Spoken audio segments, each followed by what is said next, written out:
Now we're ready for step 2. So you've investigated, looked at those city demographics.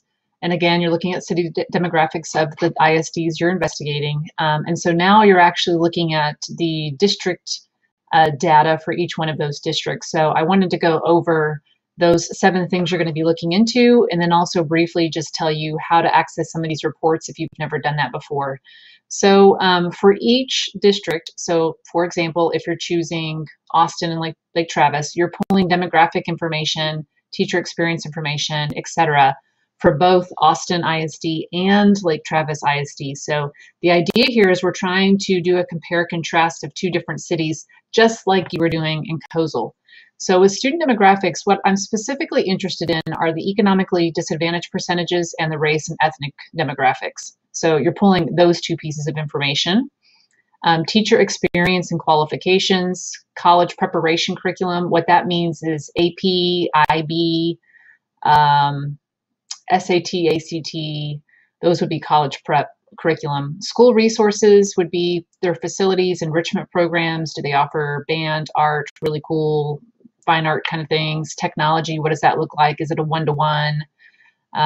Class size, graduation rates, and graduation programs. Those are 2 different things. And then lastly, school discipline. So most of the information you'll be able to find from the TAPR report, which is a report that is generated for every district, every campus. So if you've never accessed one of these, it's really cool information, and it shows you a lot of pretty much anything you'd want to know about how their achievement is going inside that district. So I've provided you a direct link to try to get to the TAPR page. So I'm going to go there now, and you're going to click on the 2016-2017 report, or the most current one, whatever the most current one is at the time. And you're going to be looking at district, so we're going to click there. You're going to keep these things the same, and then when you come down here to enter a name, you're just entering the name itself. You're not entering ISD. So we'll choose something different. We'll just go back into Irving. Click search.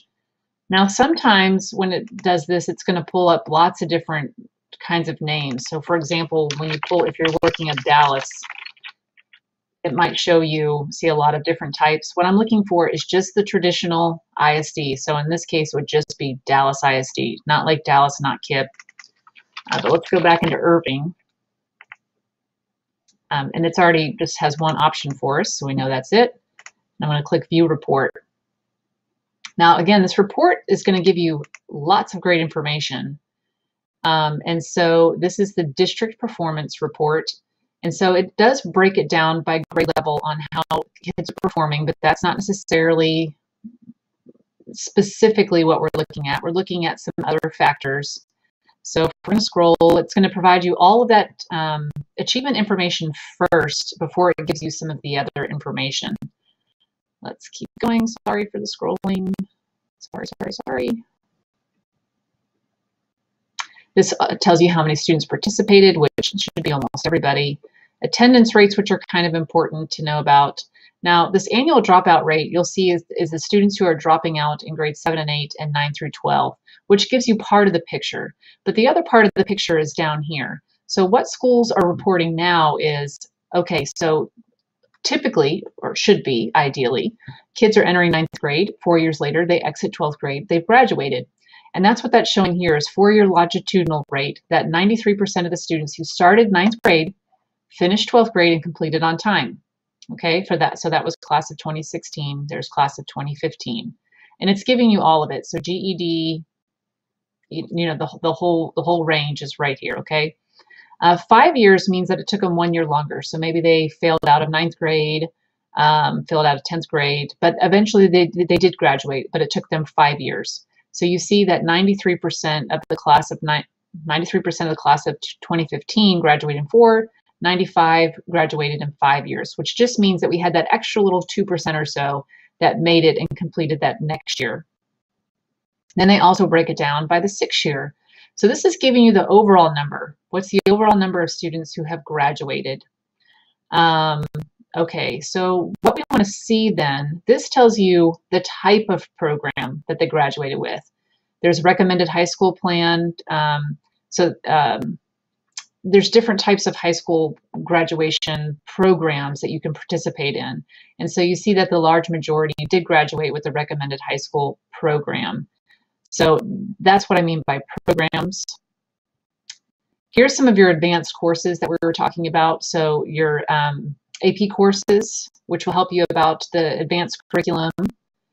College ready graduates, which is something very specific. It is about kind of AP courses and advanced courses. You could also make some conclusions based on taking dual credit. There's your AP IP course completion. So all through this section, it's going to give you some indication on whether or not those students were taking AP courses, AP exams, advanced courses, dual credit courses. All that gives you some indication of whether or not they were college and career ready. Here's your SAT, ACT. So you notice that here in the TAPRs, they really put information together by category. Okay, so then we get into ethnic distribution. So in Irving, again, we're looking at the district. We see that 12% are African American, 72% are Hispanic, 8.9% are white, American Indian, Asian, Pacific Islander, and 2 or more races. What we see next is the percentage of economically disadvantaged, which in this case is 77%. This non-educationally disadvantaged just means that they're not economically disadvantaged. So those two numbers reflect one another. And then this will also tell you students with disciplinary placements, but I'm going to show you a different place that you need to go to access more relevant discipline information. Okay. Okay. Then we get to, sorry for the long pauses, I have to remind myself about what kind of information it's sharing. So here's where we see total graduates of 2016. So if we went back up to that graduation information and said, okay, about 93% of the class of 16 had graduated, this is telling you what that demographic information looked like. So of that 93%, 71% were Hispanic, 13% were African American, and 8.9% were white, followed by the other. Now, we should be seeing that reflective of the general demographic information. So we do see that. We see that 70% of our students are Hispanic. Therefore, we should see approximately 70% of the graduates are also Hispanic. If we saw that 50% of the graduates were Hispanic, we've got a problem there because our graduates should be reflecting the overall demographics of our students. Then the last thing that I was having you look at is our class, couple of things. Here's your class size information. So it breaks it down there very nicely for you. Then we get into your teaching staff. So this tells us what their degrees are. So we see that 1.3% don't have a degree. We see that 72% have a bachelor's and 25% have a master's. We also see it broken down by years of experience. So that's what you're going to be looking for when it talks about qualifications and teacher's year of experience.